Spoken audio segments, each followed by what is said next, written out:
Hello, welcome to this week's Gospel Project recap video. All last month, the month of June, we were looking at the healing ministries of Jesus, and this month we're going to transition to the teaching ministry of Jesus, looking at some of the specific kind of bigger teaching moments in Jesus' ministry. And today we're going to start off with probably the biggest one, which is the Sermon on the Mount, which you can find in Matthew chapters 5 through 7. The Sermon on the Mount is this really large collection of Jesus' kind of teachings on, essentially it all kind of boils down to what we're going to call kingdom living.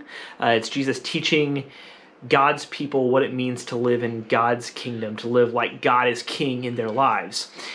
And so in the Sermon on the Mount, Jesus is going to do he's going to talk about a bunch of different things in a bunch of different ways. One of his primary things he's going to do is he's going to take Old Testament commandments and Old Testament teachings that his audience would have been familiar with, and he's either going to expand on them or he's going to correct how the audience had misinterpreted them. So he would say things like, you've heard it said, don't murder someone.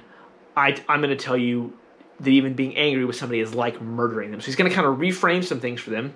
He's going to come and he's going to talk about prayer in a pretty profound way and kind of teach that maybe prayer is simpler and maybe more intimate than most of us even today would tend to think about prayer. He's going to talk about things like anxiety and just all kinds of different things, just all over the map to kind of bring people to this idea that all of life can be lived following Jesus. All of life can be lived with a mindset and a focus on God being king and living that way. And so for your young ones this week, we were just going to, again, kind of focus in on like Jesus taught people how to live in God's kingdom.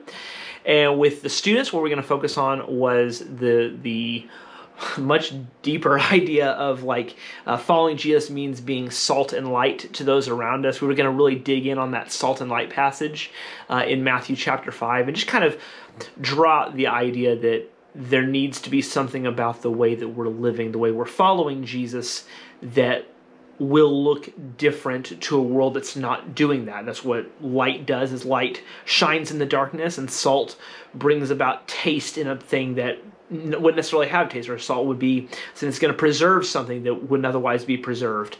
There needs to be something about us as followers of Jesus that looks different to a world that's not following Jesus.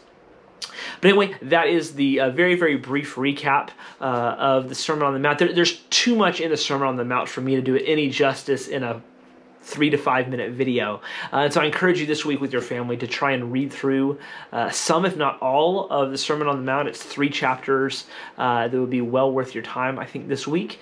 Hope you're doing well, and until I get to see you in person or in the next video, God bless.